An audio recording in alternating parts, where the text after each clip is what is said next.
So this was an inspiration when I was trying to find a speaker. I think it was February.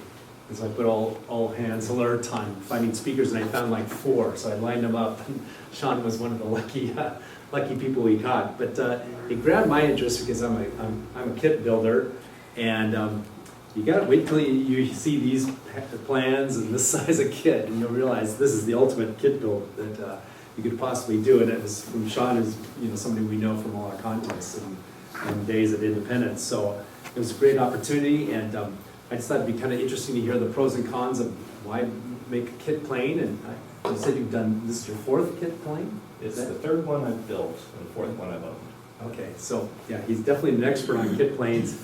And also, I'm really curious about the first flight and what your next steps are coming up. So let's give a hand for Sean for coming in.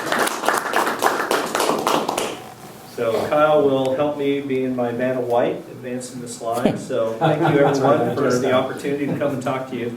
As Kyle mentioned, I've been doing this for a while, probably 25 years. I've been building full-scale planes. I've modeled my entire life.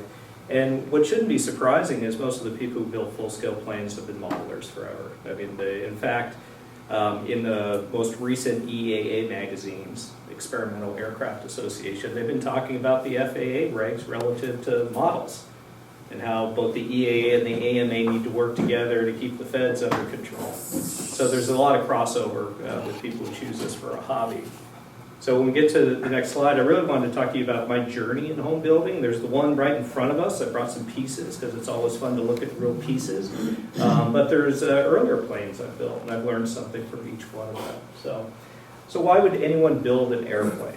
Believe it or not, more single-engine aircraft come out of people's garages and come out of all the aircraft manufacturing plants in the entire world every year. Wow. It's that popular. So why would that be? The level of expense and effort to certify a new design is horrible. Most of the manufacturers, Cessna, Piper, still in production, Beechcraft, names you've heard of over the years, many of them actually got out of the business producing single-engine aircraft many years ago because of liability constraints. And put very simply is, if you built a plane in 1945, a Piper J-3 Cub, and certificated it, and someone in 2016 had a problem or an accident with it, and they could prove that the plane was adequately maintained through all those 70+ years, they could actually sue Piper. So in the mid-'80s, late '80s, the Congress, one of the wiser moves they made, actually said, we're going to cut off the liability tail here at 18 years. And then suddenly these old manufacturers decided to really get back into business. But the reality is they're very old designs. You can still buy a Cessna 172 that was designed in the 50s. Now they've added some aero mods and they put glass cockpits in them and things like that, but the basic design is still very, very old. The engines are all horizontally opposed air-cooled engines with essentially single camshaft and push rods to the lifters for the valves. So everything is very old because the level of effort to get something certified through the FAA is very expensive. And therefore the innovation is very, very slow. So home building has been with us for a long time. I mentioned the EAA. That's kind of the main AMA-like governing body. They have a magazine, just like the AMA has a magazine. They have membership. And it isn't just home builders. It's the Warbird guys are in the EAA because they're actually typically certified as experimental restricted category aircraft, ultralights, balloons, some sailplanes. Essentially, that's our body that basically advocates for us too when it comes to issues regarding the FAA. I would never suggest someone to build an airplane if they didn't like to make things. Some people do. They think it's a fast, easy, cheap way to own an airplane. It is none of those things. None of them. You end up paying as much for the plane as you could go buy a used plane that's already flying. It will take you years to complete it, regardless of how much time you put into it. And it's a lot of work. So the adage is, if you could rent it, don't buy it, and if you can buy it, don't build it. But there are people who just love to build. And one thing to always keep in mind is the Wright brothers were home builders. There's a very rich history of people whittling up airplanes in their garage or their barns and taking them out and flying them. The entire composites revolution in aircraft was started by Brew Rutan. And he actually was a designer on a plane that I built, the very first plane I built, and the reason he started to use the moldless composite construction technique is he wanted to build planes faster, and it took too much time to build them out of aluminum, because you have to build forms and jigs and things like that. He figured he could make one like a surfboard, carve the foam up, have a layup schedule of different types of glass, sand it down, make it smooth, and make an airplane. But he did it just to work around his problems, and that's where most of the composite industry has come from. Next slide, please. So how do you pick which one? It's the first choice really is, are you a kit builder or a plans builder or custom? There aren't many customs. You have to have a degree of aeronautical engineering prowess to do a custom. There are some people who have those skills and do make planes that have never existed before. For the rest of us, kit built or plans built. Kit built's by far the most popular. Many people have seen a Vans RV, like on the cover of this. They've flown 10,000 of those things. So there's many different models of them, you know, single seat, two seat, tandem seating, side by side, different size engines and so on. But they're extremely successful, but they're also very common. They work well, they're great planes, but they're kind of the Cessnas of home builds. With plans built, you got to build everything yourself. So you have to be up for the fabrication. That's more machining and welding and things along those lines. Typically, it's not very complicated machining or welding, but it is something you have to learn how to weld. And like for me, I don't have access to a mill or a lathe very often, so you buddy up with someone who owns a machine shop who's willing to make airplane parts for you.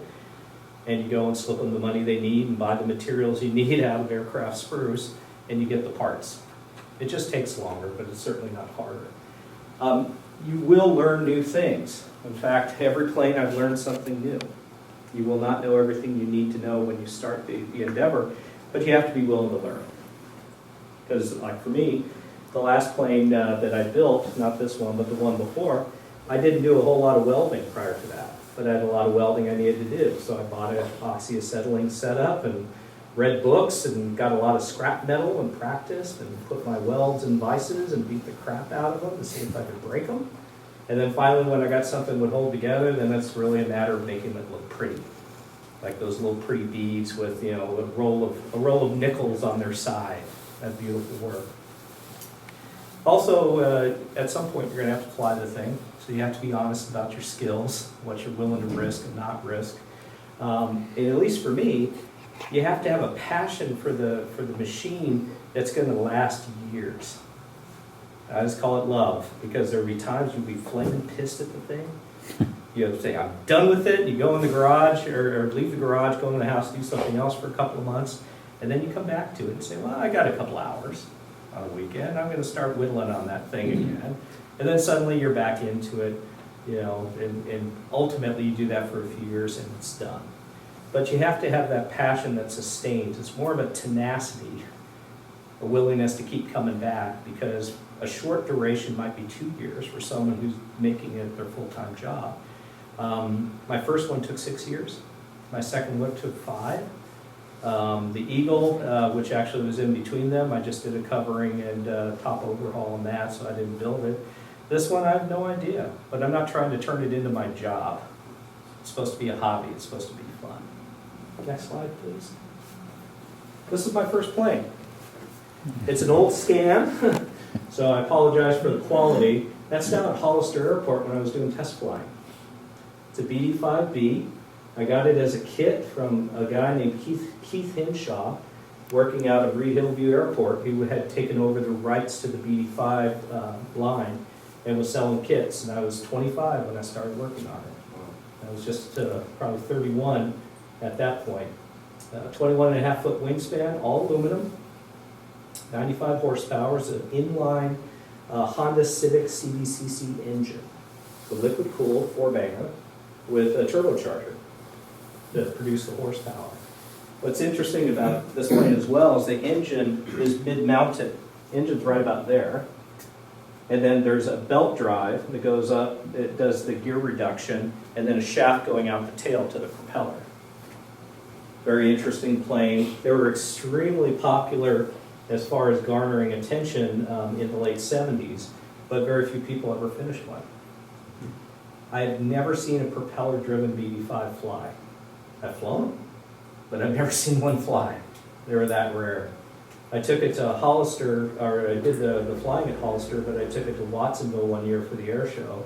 And the only time in my life I lost my voice talking to people about it. Like, oh my God, I remember seeing these in the magazines. And, that's so cool. And then, you finally get in line at the end of the air show to take your plane home. And I was hearing my voice over my headset trying to get clearance. Because I was talking like this. And I hadn't really realized it. Unfortunately, I had an engine failure in the plane right after takeoff coming out of South County Airport, that one right there in San Martin, Gilroy area, and put it down on the side of the road. That's the topic for a completely different presentation sometime. Ended up shearing the gear off and landing, I'll tell the story now, we've got a couple of minutes. So I was taking off northbound. I just pulled the gear and the flaps up, climbing out. The engine quit, and if you notice, and I'm sorry for the propeller references, all our sailplane guys here, this has a high thrust line. So under power, the nose of the plane gets pushed down. And you trim that out with elevator trim, but when that power is gone, the nose comes up. Not what you want to have happen when you're taking off maybe 400 feet off the ground. Engine quits, the nose comes up, and you can see there's a very small cockpit. It had a side stick controller. You almost lay down in it, and the controller's right next to your knee. So I was northbound. It has teeny little wheels. Sorry to see that one. So landing off airport, you're going to just destroy the airplane. So the old adage, you go for freeways because they're long and straight. And if you end up landing on a freeway, most of the cars behind you, you end up flaring and landing about the freeway speed, most light aircraft. So the cars behind you will see you and slow down. The cars ahead of you, you never catch up to. You just roll off to the side and you make the news. In this particular case, I was northbound, and you don't want to land against the traffic because everything I just described goes to hell if you're going against the traffic. And unfortunately, it was bumper-to-bumper stop traffic northbound. So I looked out the side of the cockpit as I was crossing the center divide, and looking out the left-hand side of the cockpit, no place to go. I ended up landing, so what I remember, because I did bang my head pretty badly, was actually crossing the medium, dumping the gear in the flaps, getting ready for a landing. You're not watching your airspeed indicator. You're like, where am I going to put this thing? Where's a big enough hole for me to set this thing down? And the last thing I remember was with the gear and the flaps down, the increased drag, I started to feel the stall. I'll buff it. And I was maybe 150 feet off the ground. So I remember pushing the stick down, pick up airspeed, and at that point I don't remember anything because I banged my head pretty badly. But I flared, and I was between the cars that were stopped on the side of the road, the gravel shoulder, and you know how they have reflected poles? There was a shark-sized bite out of the leading edge right about there, about 2/3 of the way out of the wing, where I landed between the cars at the reflected poles. The right wing hit the reflected pole, the gear sheared off, it yawed to the right, and then slid down into the ditch and came to rest against a chain link fence. I know how fast I was going when I landed because I kind of cracked the airspeed indicator with my face. And then they measured the distance the NTSB comes out when something like that happens in the FAA. And I went from 102 miles an hour to 0 and 67 feet. The plane was almost like a sleeping cat. It looked okay, but when you go and touch it, it's real loose. All the structural integrity was gone. I remember being pulled out of the plane by the people on who were stuck in traffic, and getting a nice ride in a helicopter to the airport or to the hospital, and 3 months in a body cast. But anyway, that was the first plane. Wow. So the second plane, I decided I didn't want to do anything with experimental engines anymore. I'd had my fill. So as soon as I got my cast off and I went for a ride and figured out I still love flying, I ended up buying this plane. It's a Christian Eagle II. It was built by a gentleman up in Canada. actually the east coast of Canada. So I flew up there, went for a ride, and checked it out, and brought it back home. Because it was a home built but not certified in the United States, I had to go through the certification process with the FAA again. And they gave me a test schedule, and I'll go through that at the end. But I had the plane for, I think, 8 years. It was a wonderful plane. Very easy flying, very docile handling, good economy, very comfortable. But I decided it had to go, and I wanted to build the next plane. So I was starting to compete in aerobatics with this plane, and while it has a pretty good G limit, it has a metal propeller. And at intermediate level and then advanced and unlimited, you start doing a lot of snap rolls, which are very violent maneuvers. But the propeller becomes a big gyroscope. So if you think about a 65, 70-pound piece of metal turning at 2,600 RPM, and then you wrap the fuselage around in a snap roll, it's trying to resist that. So over time, you essentially will wear on your crankshaft. So you want composite props when you do heavier aerobatics. So I said, well, I really enjoy this competitive thing. I want to push the plane harder. This probably isn't the right plane, even though it's very comfortable. And I decided to build the next plane. So this is the plane I have now. So this is a Pitts S111B. It's a mouthful, but it's the last single-seat plane that Curtis Pitts designed. And the story behind it is the monoplanes, the Extra 300s, the Edge 540s, the Sukhois, the Caps, were all dominating at the World Aerobatics stage, being more efficient, more graceful. And Curtis said, God damn it, I built this industry with the S1. I think I can build a biplane that has the performance that's equal or better than the monoplanes. So he designed this plane. And I fell in love with it for a couple of reasons. I love biplanes, but also it was plans built, because I still had the Eagle, and while I was looking at some monoplanes, the monoplanes were so expensive I would have had to have sold the Eagle to buy the monoplane kit. This way I could buy the plans and then buy materials along the way and keep the Eagle and continue to fly. So this one took 5 years to build, 300 horsepower, single seat, weighs 1,128 pounds, and it's a bit of a monster. I mean, it's a really little plane with essentially the engine that you'd put in a 6-seat aircraft. So it gets up and goes. I've flown Extra 300s a bit. They have the same engine. They're quite a bit heavier. They're very docile, but they don't, and they're powerful in a smooth way, if that makes sense. Almost like a big car, like a big European sedan, which has a lot of horsepower, but they weigh a lot. So you don't feel the torque as much because you have so much mass, but they're comfortable and they're fast. I was spending some time with Sean Tucker, a pretty famous air show guy, and he was giving me a checkout in his Extra 300, but he's a biplane guy, so we were talking after. He says, so what do you think about the Extra? I said, well, it's very polite in its handling qualities. It gives you a lot of feedback, it's fairly easy to fly. He says, yeah, he says, I think the Extras are like ballroom dancing with a beautiful woman. It's all very graceful. He says, I think the little biplanes with big engines, it's like really going out and grinding on the dance floor with a bar chick. That's the way to look at it. I'll tell my wife that. Much higher G limits on this plane. So there are limit loads, and we'll see that in the VN diagram at the end. But those are the limits that you can fly the aircraft to without bending anything. So up to plus or minus 8. No, I've never done -8. Your head would explode, or at least mine would. But there's a difference between the limit loads and the ultimate loads, where you'll bend the aircraft, but you won't break it. And then beyond the ultimate loads, you'll break it. So the ultimate loads for this are plus or minus 12 Gs. So you really can't break the thing without hitting something. But people try. In truth, it's very hard to load the plane up to those high Gs because you need a lot of airspeed. As soon as you load it up in the arc, you're going to be reducing the airspeed. The increased drag from the lift is going to scrub off your speed. And then as soon as your speed comes down, you can't pull as many Gs anymore.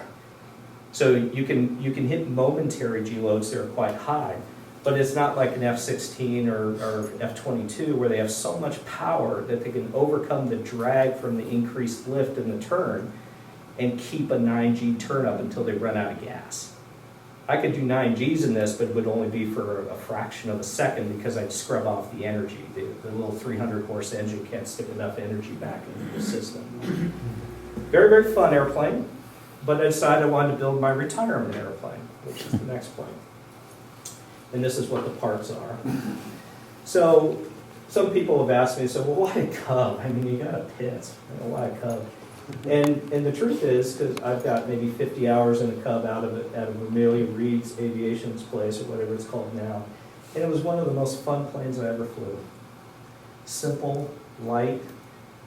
This door here on the side, you can fly around with the door open, so the whole side of the aircraft on nice days open.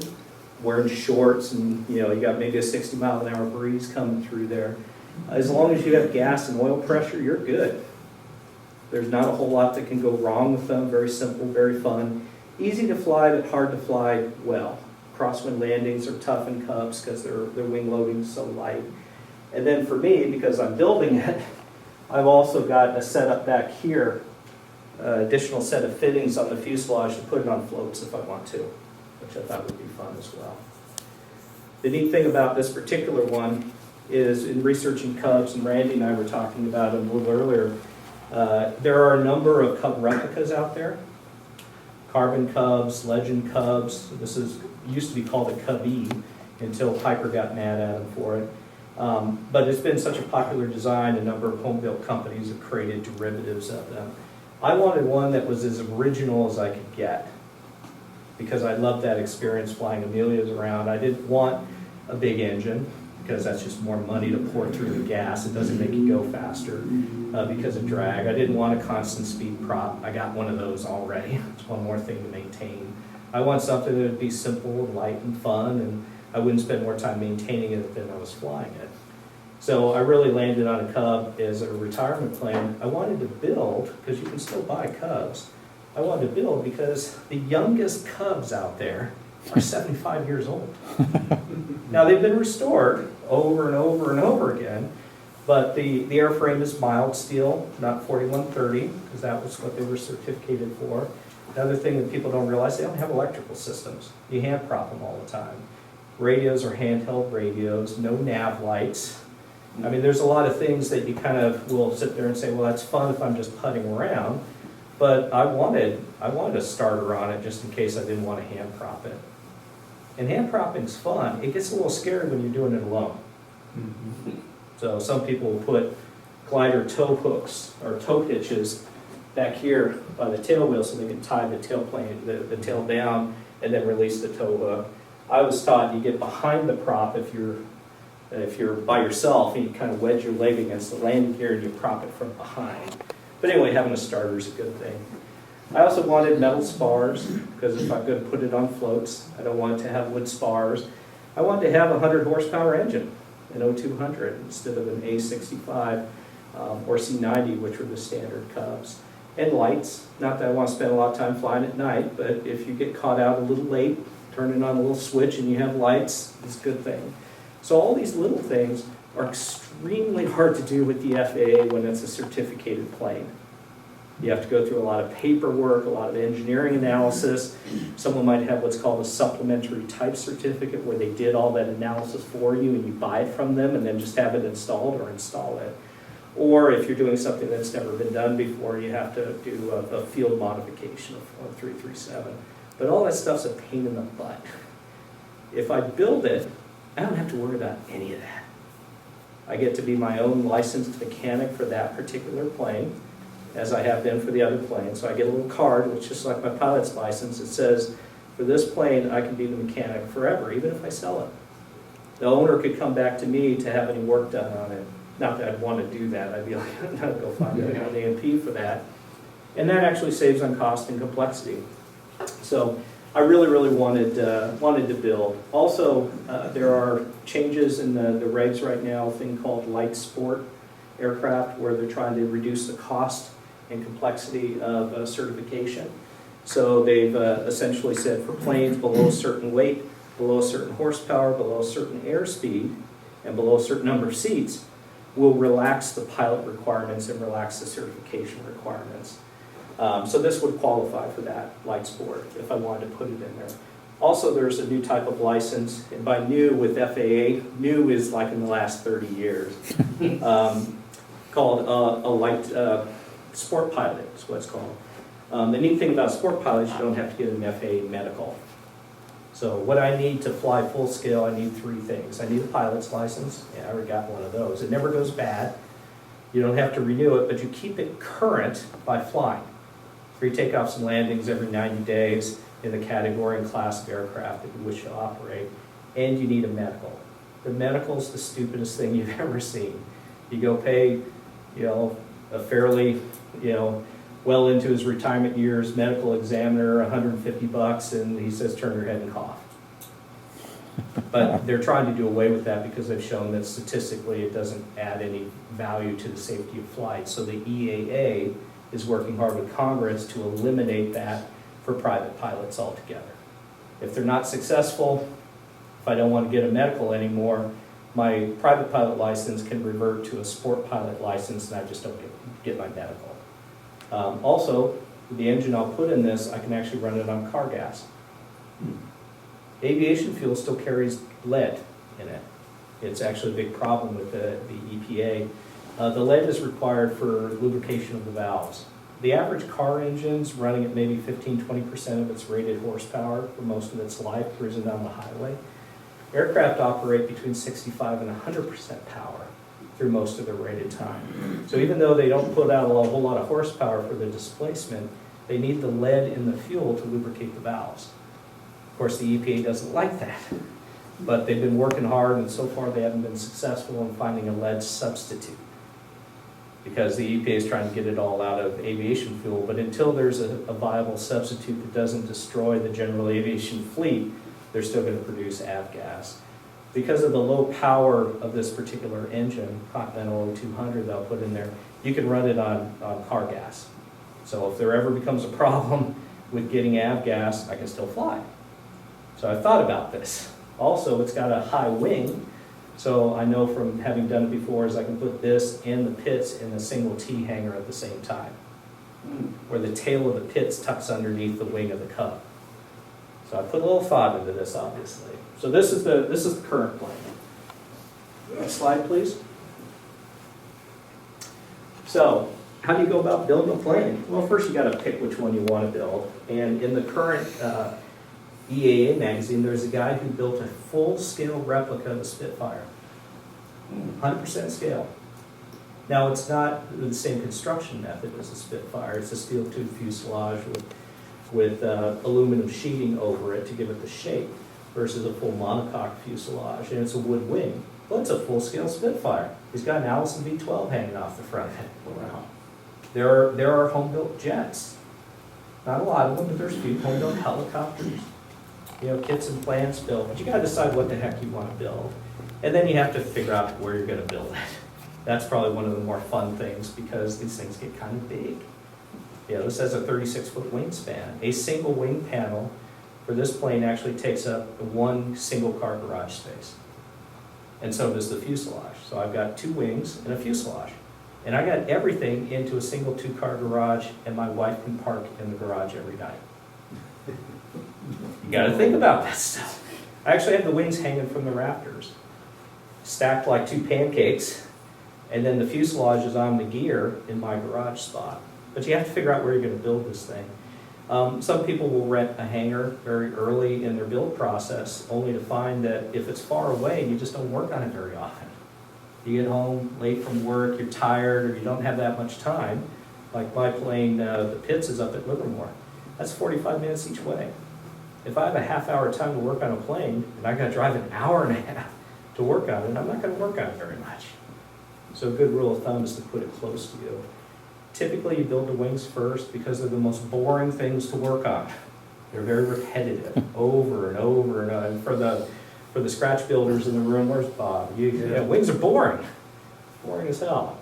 Fuselage and landing gear starts to get a little more exciting. You can sit in it and make airplane noises, and it starts to look like something versus your neighbors coming around and saying, "What the heck are you doing?" Then you get to work on lighter stuff like the tail. So this is the rudder from the Cub. This little tag, I was talking to Kyle early on, is And one of the things that really attracted me about this design was its authenticity with the Cub. So this little tag is an FAA PMA tag. So what this says is this can be a certified replacement part for a certified Cub. And that's how this company, Wag-Aero, got their start, is they started making replacement parts for Cubs, and then they tried to buy the rights to the Cub. Piper said, no thank you, we don't want to sell them to you. And then they said, well, we're going to take all of our parts, bundle them together in a kit, and call it the Cubby. And then Piper got pissed about that and said, you can't call it the Cubby anymore. So they invented this really dorky name called the Wag-Aero Sport Trainer. But these you tend to work on after you've done the fuselage because the welding is so much finer. This is all very thin-walled steel tubing and thin-walled sheet. So you had to weld that up? Actually, this came in the kit. Oh. Because I've done this a couple of times, I realize how hard some of this stuff is to make. And the tail section, the fuselage, landing gear, and controls all came welded and primed in the kit. And I think they wanted like $11,000 for that, which sounds like a lot of money, but you'd spend almost half that just in metal, in jigs and things like that. Then you have to prime it. If I was going to be doing that much welding, I'd get rid of or augment the gas welding setup with the TIG welding setup to do this real fine work. Because it gets hard to weld gas when the walls get really, really thin. But this is what a rudder looks like. It gets covered with Dacron fabric, and then it gets sealed with dope. That's where the term came from, is the gas is given off from the nitrate and butyrate dope does make you stupid after a while. And then it gets ultimately painted with either dope again if you want a real authentic finish, or you go with a 2-part polyurethane, which gives it a kind of nice shiny look. But that's what this stuff looks like. Oops. Then you basically have the structure. It looks like an airplane. You can wheel it out in the front yard, you can sit in it, make noises, and have all your neighbors think you're a nut job. Often people will come by and say, is that a dragster? Well, the fuselage, they look like, they're a truss, steel tube truss, and they kind of look like dragsters. When I was driving the kit back across country, because it was fabricated in Wisconsin, the only state that does this, I had to stop at the border, open up the truck, and California Customs had to go and look in the back of the truck and make sure I didn't have, I think a group of illegal aliens or something in the back. But the guy who was there, he thought it was a helicopter, because it's just a bunch of steel tube, primer chromate green parts. But once it's all together, then you can start working on systems, just like we do with building the models. The basic structures together, and then you mount servos, you're running wires, receivers, and so on. In this case, it's controls, electrical and panels, kind of fun for me, because then it starts to, that's the thing you're going to be looking at all the time, so you put a lot of time into making your panel look good. Firewall forward, which is basically the engine, and the associated systems, you tend to put at the very end, because you need an engine to do that. Engines are expensive. If you buy a new one or you buy a rebuilt one, you don't want sitting around for years rusting on the nose of your plane. You want to get it to the last possible minute. And if you're somehow fortunate to have the case or run-out engine to do all your mocking up on the firewall forward, then you just get your engine at the last possible moment before you're ready to fly. Covering is a lot like monocoque. In fact, it's a lot like Aura cover, if you're familiar with that, the fabric-y type of stuff. It's a Dacron. It looks like sailcloth, if you've ever touched sails on sailboats, and it's glued down with a cement, so it's not it doesn't have the adhesive on the back like monocoque does already. You've got to glue it down, and you're using pinking shears like seamstress do. Then you glue it down, and then you take an iron out, and you run the iron over it, and it shrinks, just like monocoque. Now, in the old days, it used to be cotton, and you'd spray it with water, and before that, it would be linen. It's very hard to find the linen anymore. People would only do it for restorations. Cotton's even fallen out of favor because you get fungus in it. It just doesn't last as long. So Dacron, and there's a couple of different manufacturers are the way to go relative to that. Then to make sure the surfaces don't lift off, or the fabric doesn't lift off the surface, you do what's called rib stitching. If you've ever seen a fabric covered plane, over these ribs, you'll see a bunch of little lines. That's actually a flat lacing cord where you actually tie, it's a long length of line, all one continuous, and you basically stitch together both sides of the fabric together so it doesn't lift off the frame while you're flying. And then you put it together and you rig it out and make sure it's all straight. And you've run all the systems, you've done ground runs and everything else, and when you run out of things to work on, it's time to fly it. Next slide. No, safety first. A lot of people who find out that I have this hobby, you're nuts. You're absolutely nuts. Why would anybody let you do that? Why does the FAA allow you to risk your life in that way? Well, believe it or not, the safety rate for home built is about the same as certificated planes. They tend to have more issues or incidents, but the pilots know the planes better. So the safety rate ends up washing out. If that wasn't true, the FAA would clamp down on this. So if you know the plane, if you've built it, you know how it sounds, you know how it smells. If, like for me, and also with the pits, because I've got the repairman certificate, if there's anything that's not right, I just fix it. Because I'm not having to schedule time with a mechanic and get on their schedule to go fix something. And because of that, a lot of people say, well, it's probably not that big of a deal, I'll continue to fly with it. The home builders tend to know their aircraft very, very well and do the maintenance very, very well. But without the certification process, they don't always have the benign handling characteristics that certificated planes have. All the racing planes, the Formula Ones, are kind of scary in some of their handling characteristics just to go fast. All that, if you're in a design like the Cubby or the Pits that's been well proven, you know, you're almost just doing a test pilot job off a production line. If you're doing something that's never flown before, you're right out there with Chuck Yeager. So it's kind of up to you as to how much risk you want to apply. And then, as I mentioned earlier, you do get to be your own mechanic, which it makes perfect sense because you built the damn thing. Who knows it better than you? I've had times where I've had mechanics help me with something that I wasn't comfortable doing, usually engine work. If I had to pull a cylinder or something like that, I'd get a pro to come and help me. And I'm having to teach them about my plane. I know where all the little bits are because I put them there. So it ends up being a really good thing. Next one, which I think is test flying.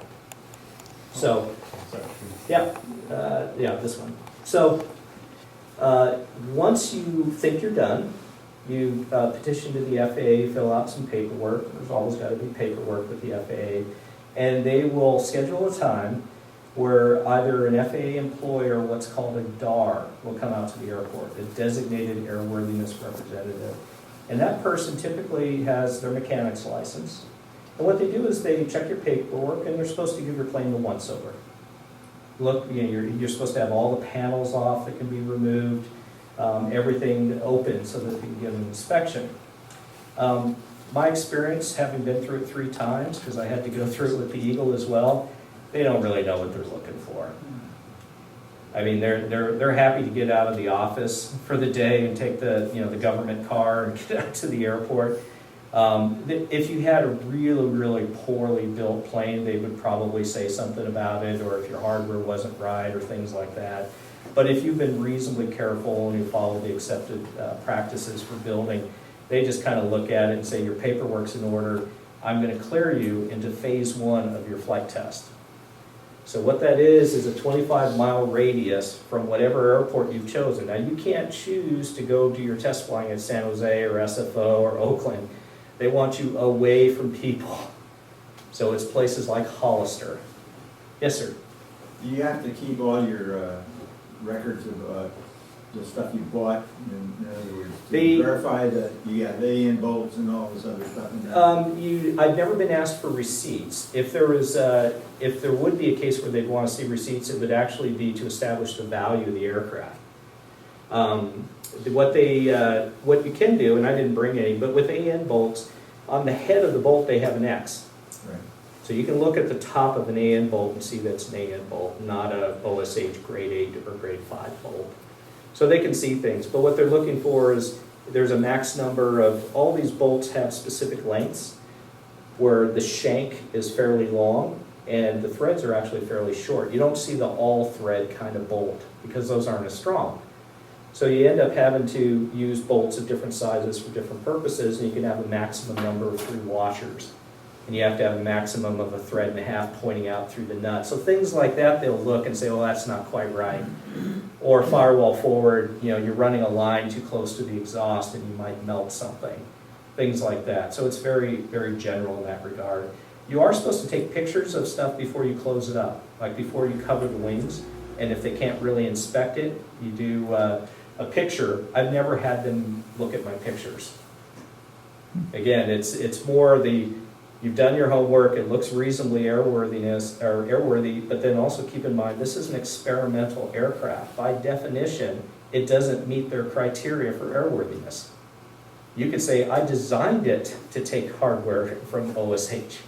I just increased the number of bolts. Now, most people don't do that. So if you think about it, they're in a little bit of a catch-22 on that. But most of the time, they're pretty decent guys. And they'll say, okay, I'm going to clear you for phase 1. You get to go fly within a 25-mile radius of one of these acceptable airports. South County wouldn't even qualify. Hollister, Livermore probably wouldn't qualify. Tracy would. Byron would. So you have to pick some place that's far away from people. And you want one that has a good long runway, as long as you can get. My preference is to not have a tower. It's one more person to talk to when you're trying to focus on flying the plane. The tower does not help you fly the plane. All the tower can do is make sure a truck is waiting for you at the end of the runway. So for me, I'd much rather be at a quiet airport minus the tower and be able to focus on what I'm doing. There's this topic of a funnel which is intuitive to all the sailplane pilots, is you don't want to be farther away from the airport than you can glide. Makes sense. But you don't want to be caught out low because there isn't a whole lot of thermal capability in these things. And if you have a problem, you want to be able to, either the engine's going to let go on you or you're going to shut it off. You want to be able to glide down and make a safe landing. So you tend to take off and stay over the airport for quite a while.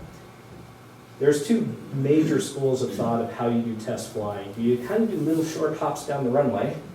I did that with the first plane, the BD-5. For very good reasons. The BD-5 had an experimental engine in it. I didn't know if the engine was going to produce enough power for long enough for me to get away from the runway. So I would go faster and faster down the runway, get enough speed that I could rotate the nose wheel off the ground, cut the power, decelerate. I knew braking worked well, I knew steering worked well. I had a sense for the pitch response of the aircraft. Then I would lift off, go a little faster than that, pull the power, lift off, but under no power or minimal power, and it would lift off for a second and then come back down. Very logical to do, given the nature of that plane.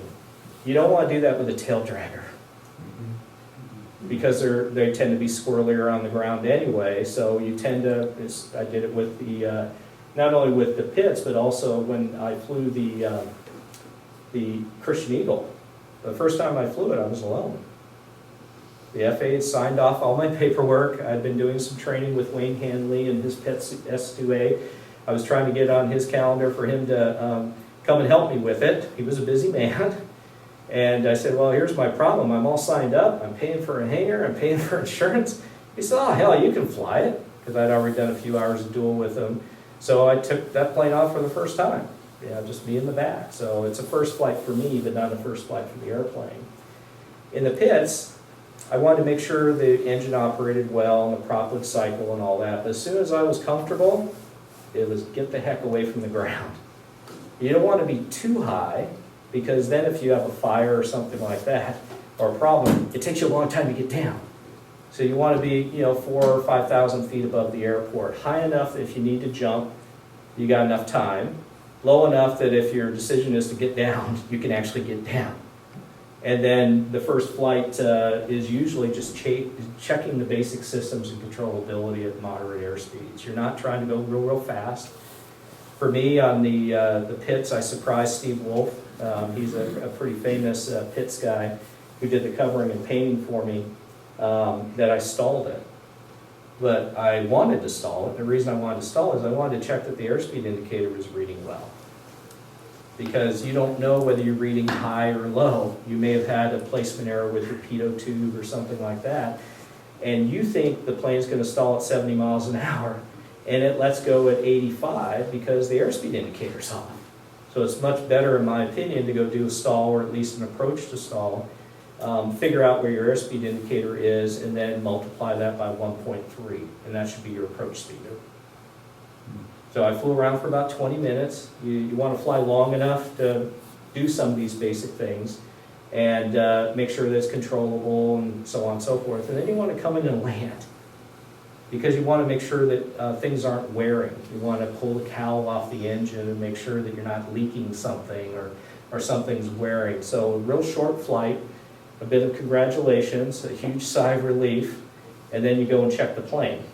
And then you gradually do longer flights and increase the envelope, and I'll talk to you in a minute about envelope expansion, to make because what you're doing in phase one is demonstrating to the FAA that the plane is safe for everything that you want it to be able to do. So if it's an aerobatic plane, I had to actually go up and perform all the aerobatic maneuvers I wanted the plane to be approved for, and write them in my logbook, and have the FAA look at that logbook and say, okay, you're good for Lumshavaks. Well, that means in a single seat plane, you got to go figure it out.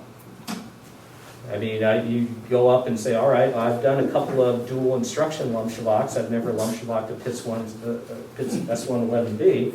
Let me go be at 6,000 or so feet and, put in the right controls and see what it does. So it gets a little nerve-wracking.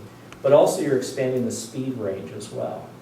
So there's a maximum speed that airplanes are certified for, VNE, velocity never exceed. Not only do you take it up to VNE, you're supposed to take it 20 miles an hour, 20 knots beyond VNE to show that you're not going to be able to produce flutter. That's kind of scary. You're taking the plane 20 miles an hour faster than it was designed to go. So again, some of these things, you kind of have to reach down and grab a pair and make sure you're ready.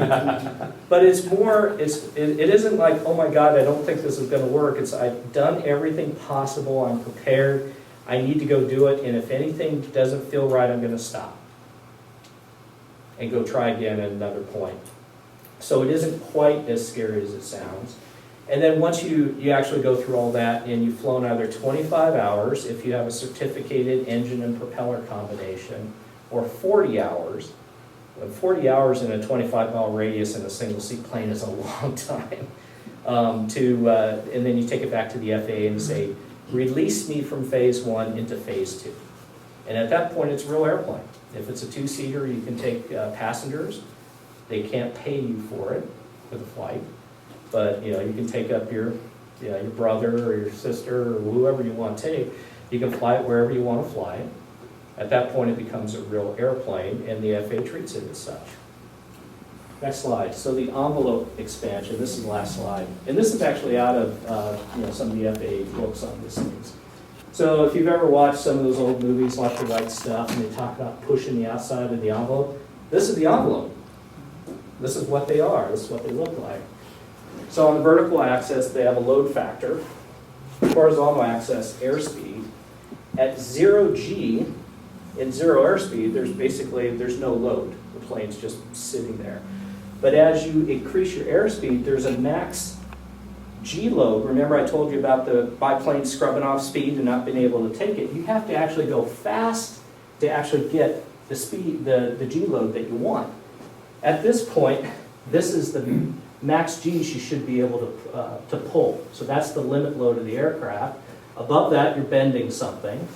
Up here is your VNE, or actually here's VNE. This is the yellow arc. Beyond this, you're going too fast, and then everything's the same in the negative. So what the FAA wants to see you do is you've actually spent time at all different spots to say that it works, that pieces aren't going to fall off of it, and it's not going to wear unacceptably. So think of the flight test as testing that envelope and a little bit beyond, certainly in the area of speed, and then making sure that the systems and the controllability for the maneuvers that you want it certified for are working well. And it tends to be very self-correcting because most people who built these planes don't want to have many years of their life and thousands of their dollars end up in a smoking pile. They usually don't want to die either. So they tend to be fairly careful about this stuff. And the FAA banks on that. And for the most part, it actually works out really, really well. So that was the end of the slideware. Kyle and I were talking about it a little bit earlier. What does it take to build an airplane? These are the plans for the Cub. You look at them. This is the Aircraft Spruce and Specialty Catalog. I know a lot of people order online for certain materials. Get a catalog if you can. The catalogs are awesome because there's a whole bunch of stuff that they sell that is not online. And every few pages or so, they actually have instructional areas to teach you about stuff. So it's very, very cool. So Aircraft Spruce, plans, and this. Yeah. Everything else you'll learn. There are classes to take. There are a lot of people do it. There's EAA chapters here in the Bay Area. There's Oshkosh, which is like Mecca. Fly back for Oshkosh. I haven't done it yet because it's a long way to go in a single-seat airplane. I thought about it this last summer, and because of family vacation plans, I would have had to have gotten off a plane with the family and then turn around and fly all the way to Wisconsin over the Sierras in a single-seat plane. I thought, yeah, I'm not sure I want to do that. You know, you have admitted something. What's that? Has your family ever flown with you? Yes. Okay. So- My wife made it real clear with me, since I'm never flying with you. So if you remember the Christian Eagle, that was the two-seater. Everyone, including my oldest son, my youngest son hasn't because he was too young by the time I sold it. The toughest passenger, the person who would do any maneuver I was willing to do, tail slides, torque rolls, all that, was my mother-in-law. I swear to God, I could never, you never want to make someone feel sick or scare someone, never, oh, don't make me throw up. It's like, it's my plane. I don't want you barfing in my plane. Right. I'm going to have to clean it up, and it's never going to get the smell out of it. So you want to give people a ride that they'll enjoy, and it'll be memorable. So you kind of ease up on the ride. You can say, okay, are you comfortable? And I tell people, don't wait until you feel woozy to tell me. As soon as it starts to feel warm, or a little stuffy, tell me. And then what I do, and it works really well, is I say, if someone feels that way, I say, okay, now I'm going to teach you how to fly. Because there's another set of controls in the plane. And like most of us, we never get car sick when we're driving. It's usually when you're in the back of the car, laying down, trying to sleep. So you get someone's mind off what's going on, they feel better. And most of them at that point, they say, I'm done. I'll fly around for a little while. I don't want to do anything more.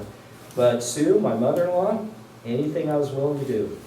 Tough as nails. And I've had grown men throw up in the bags and come down and kiss the ground. So you just can't tell, by looking at someone. And even for your own physiology, some days you can pull a lot of G and you feel really good, and other days you don't. And sometimes it's a low G day. And even the military pilots have that. They kind of do their own little check, and if they didn't sleep well the night before or they're not feeling their best, you keep the G's down. I did have one friend, he's still alive, don't worry, I shouldn't say past tense, but he got off a plane from Europe. He has a big job at Google now, came to a contest in Paso Robles, took a big pull. We were both competing in intermediate at that time, and then he just flew out of the box. Like, what the hell happened to Darren? Straight and level just flew out of the box and came back. He passed out. He pulled too many G's. He blacked out for a couple of seconds and then got disoriented. So then, which is a really dangerous thing, and black humor abounds. And so we were taking pictures, putting him in his cockpit, a little pillow under his head. Of course, not pledging to never tell his wife. But you can have bad days and that. So the family, they're fine with it. It's not their thing. There have been times I've taken everybody up in a rental plane, saying, hey, you guys like this? You get a family plane? They're like, yeah. It's like, okay, well, you just saved me a lot of money. I'll buy planes for me. I won't buy them for you. So they will do it, but it's, my wife tends to like it, but she likes to go places. Aerobatics wasn't her thing. Other questions? Where does this kit come from? Wisconsin. What city?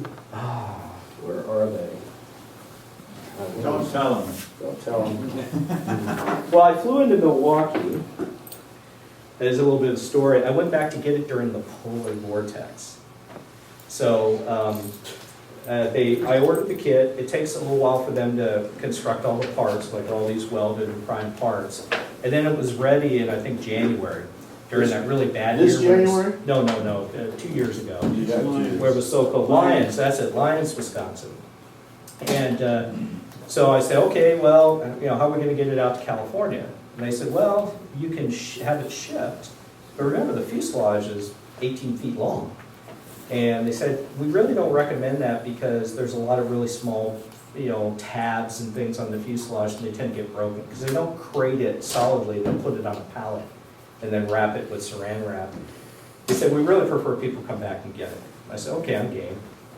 And they said, well, the weather's real bad, and you're going to want to wait till spring. I said, no, I'm not going to want to wait till spring. I got some time to work on this thing. I'm not going to wait 3 months while it sits on your loading dock.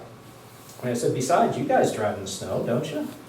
So I was watching the weather, and how the storms come through every 2 or 3 days, and I was trying to time everything.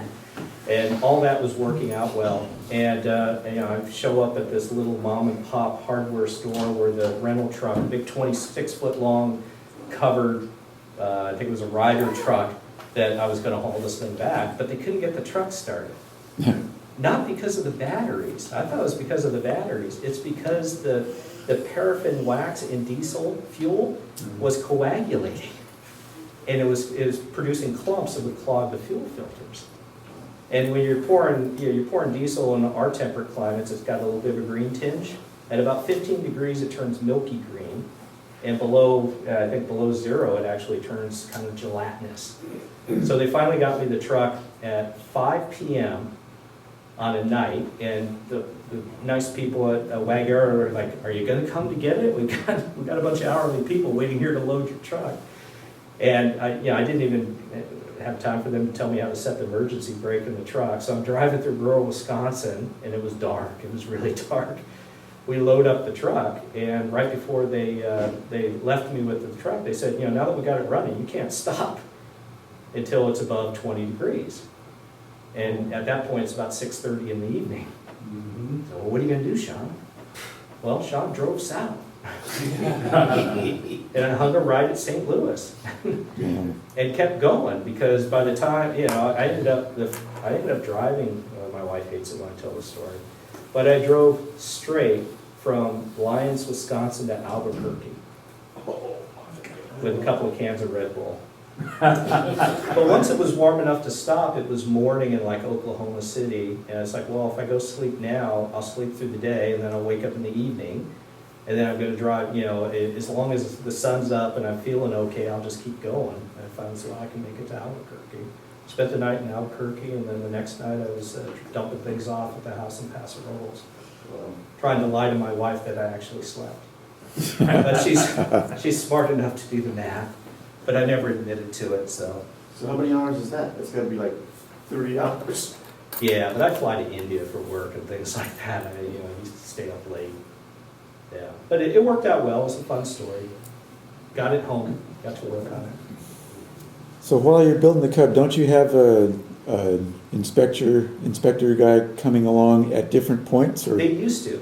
They called them pre-cover inspections, but they had stopped doing that long before I even built the first plane. Huh. It just became too expensive for the FAA, scheduling someone to come out and look at your stuff. In that BD-5, there was an aluminum wing, and it was one piece of aluminum that wrapped around the bottom and the top with a bend in the leading edge. And from what Keith had told me when he sold it to me was, you rivet the bottom, hold the top open, they come and inspect it, and then they tell you could close the top.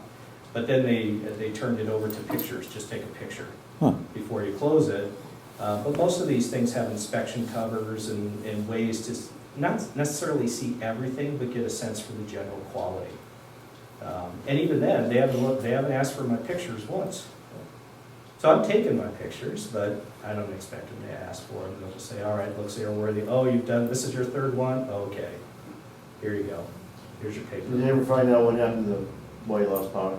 Because it was a car engine, most aircraft, all reciprocating aircraft engines have dual ignition systems, dual magnetos.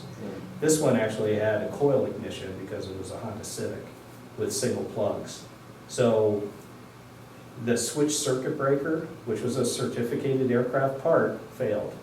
And when it failed, in a magneto, as long as the engine's turning, the magneto's generating power. So to actually cut the ignition, you ground the magneto. So it's kind of the opposite of a coil system. But in the case of the coil system, as soon as power was cut to the coil, the engine was gone. And they took the plane back to the airport because it wasn't very far away from the airport. I was in the hospital, and a friend of mine who owned the hangar said, "Hey, I'm here with the feds, and they want to know how to start your airplane. What's the sequence?" So I told them that, and the switch didn't work. They had to play with it, jiggle it, and then they got it running, and it scooted across the hangar floor. So it was a switch circuit breaker. And that's what's like, all right, dual ignition's probably a good idea. Yeah. Magneto ignition's probably a good idea. They put it in all those airplanes for a reason. Yeah, exactly. What is the J5? It's a horizontally opposed Continental engine with, But does it have magneto? yeah, dual magneto. Dual yeah. magneto? Mhm. And then you have other electrical systems, so Mhm. I guess you have an alternator? An alternator and And a starter and a small battery. Yeah. A real J3 Cub doesn't have any of that. You Right. can profit.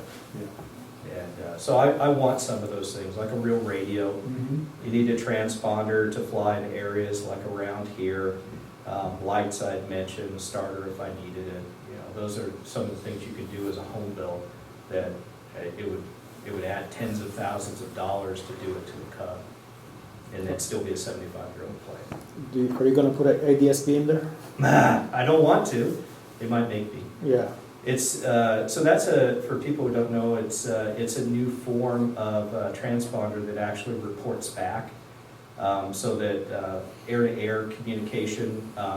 Airliners can actually see you and is self-identified. It's technically it's a wonderful thing. It's just right now it's very expensive. And you can see them. If you have a display, so there's they call it ADS-B out, where you broadcast, Yeah. and then ADS-B in. Well, ADS-B in is easy to do because they have these little, hockey puck, they look like, Receivers. that Apple TV receiver, and it's Bluetooth to a tablet. And you get satellite weather on that, you get all the traffic, you get all the TFRs, temporary flight restrictions, all that ADS-B, and for really little money, it's great. It's the ADS-B out that's very expensive, and supposedly by 2020, we're all supposed to be upgraded, but I'm waiting until the last possible moment because the prices tend to drop. It's becoming cheaper. Yeah. I'm surprised they haven't required transponders on everything, Well, even the older airplanes. Yeah, I have a transponder. But they're not required. Depends on where, like to fly in the San Francisco Class B airspace, yeah. Oh, you do have to Yeah, have yeah. a transponder. But the lateral limit of the Class B airspace just comes over the top of Livermore. So if I'm flying east, I could get away without having a transponder. Transponders have been around for a while, Mode C and Mode A and Mode S, and they're relatively inexpensive, $1,000, $1,500, you can put it in the plane. I think the cheapest ADS-Bs are integrated in with moving map displays, and they're several thousands of dollars without the moving map right now. So there's a lot of people pushing back saying, hey, I never fly very high, I don't go close to any of these big airports, and now you're making my cost of ownership go up pretty dramatically. So I would rather not, but I probably will. That's another reason for an electrical system. The worst part is you have to have ADS-B and your Mode C transponder. That's right. They make you have both, which is the stupidest thing I've ever Yes. heard. That is. It's the feds. You still have to follow the periodic engine overhaul and so on? So almost all light aircraft are basically, they can be returned to service upon inspection. So there's a school of thumb to say, well, gosh, if the TBO, time between overhaul, on an 0200 is 1,500 hours, it's probably somewhere around there. When I hit 1,500 hours, I'm going to take it to a shop and have them tear it down, inspect it, and rebuild it. And that's kind of the way it's been for a long time. But what a lot of people have realized is, okay, that's not legally required, number one. And number two, engines are most likely to develop problems right after they go through maintenance. You're almost always, if you're gonna have a problem with the airplane, it's almost always when it comes out of the shop. It's not at its 99th hour before its 100-hour inspection, it's on its first hour. So it's legal, and people are doing it, say, I'm just gonna keep running it while the compression's good. As long as I don't find any metal in the oil, and I'm still making good compression on the cylinders, why would I take this thing down? And people are getting, you know, close to double their TBO. And you can do that with, now there are certain types of aircraft, like helicopters usually have life limitations on their rotor blades where they hit a certain number of hours, and you just chuck them. But for most light aircraft, single engine, it's basically as long as it continues to pass inspection, you can continue to run it. What's the status of your, the project now? So the wings are done hanging from the rafters with the ailerons on them. Covered? No, because I'll have to rig it before I cover it.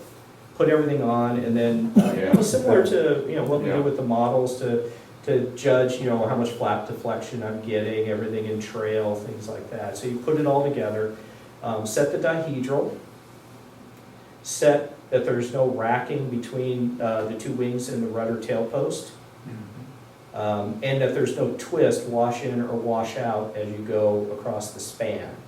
And so there's adjustments on the lift struts that go from the bottom of the fuselage up. There's these forks that are threaded on the end. And you make all those adjustments, and they have basically jam nuts where you tighten everything down. Then you take it apart and then you cover it. But you want to make sure all the controls work smoothly, nothing's rubbing against anything, everything's rigged right, because that's your last chance to actually mess with some of that. And then you go cover it.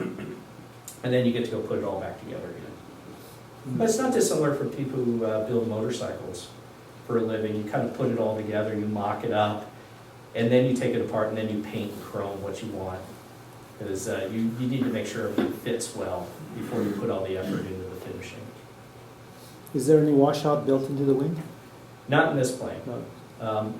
What's interesting is like the pits, and the Eagle is the same way, and I came out and presented to the club a while ago with the different airfoil templates.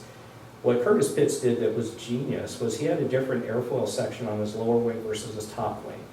So his lower wing had a more rounded leading edge, and its widest point was farther forward on the chord. The top wing was actually a thicker airfoil, but it was a sharper leading edge, and the wide point was farther aft. And the reason he did that was to make sure that the top wing always stalled first. Even if you're upside down, he wanted the top wing to stall first for controllability. On the BD5, the thickness of the wing stayed the same. It was a tubular spar, but the chord got smaller. It was a tapered wing, so it ended up being a thicker section by the tip, because you want the stall to actually start at the root and progress out. In the case of the Cub, it's a flat bottom Clark Y with no washout. But they're very docile stalling planes. That's kind of the fun stuff you can have. That little door down there when you're flying around and you're up at a high angle of attack, it actually starts to float up because it's just starting to catch some air. So you're gonna be a 2-airplane family? For a period of time. For a period of time. I'll sell the pits at some point. You know, it's not, I honestly don't fly it that much as I should right now. Yeah, so I'll get down to one at some point, if I can find it a good home. Where are you building this? In the garage, at home, Campbell. In Campbell? Yeah. You can start, I mean, I started flying a big gasser with Rich Spicer when I was off of work, and I got a new motorcycle. I can tuck all that stuff into a single car garage. You get very clever at packing things, but then also how to move heavy things by yourself. I can move an airplane by myself, you know, as long as it's disassembled. And the trick is you get a lift gate on a truck. These are tail dragger planes, so the nose is up high. You wheel the main gear onto the lift gate, chock it, and basically, you know, I can usually have someone help me with this. They'll do the lift gate, and then I just pick the tail wheel up. And then when I say remove the front chocks, and then you just wheel it in. But again, you kind of become somewhat clever with how to do those things, because you don't always have as many hands as you'd like. There's room for the Porsche in there too? No, the Porsche's down south. I can't fit everything in there. But fortunately, I have more, in fact, while I was building the wings, the fuselage for the Cub was down South Hill. So when the wings were done, I mounted them to the top rafters with some pulleys and chains. So I've got two wings stacked, one on top of the other, going horizontal or perpendicular to the way the cars park. So they're up and out of the way. And then in my garage spot, I've got the fuselage, and it's on the gear, but the tail wheel is up on my workbench because I didn't want to take down the workbench. And it all fits, but I can't actually make it fit with the rudder and the elevator on. And I won't be able to make it fit with an engine on it either. But those things I can, put on, take off. And of course, the engine I'll be adding pretty much towards the end. But it's a bigger plane than any of the ones I've had before. The Pitts was an 18-foot wingspan on the top wing. So it was only its entire wingspan was only 2 feet longer than one wing panel for the Cub. But the Cub has two wing panels, so you can separate it. What's the engine weigh? I'm not sure, an 0200 is probably 350 pounds, something like that. With the Pitts, kind of a neat thing to know is the engine, the 6-cylinder Lycoming, and the prop takes up 50% of the empty weight of the plane. Yeah. Half of its engine and prop.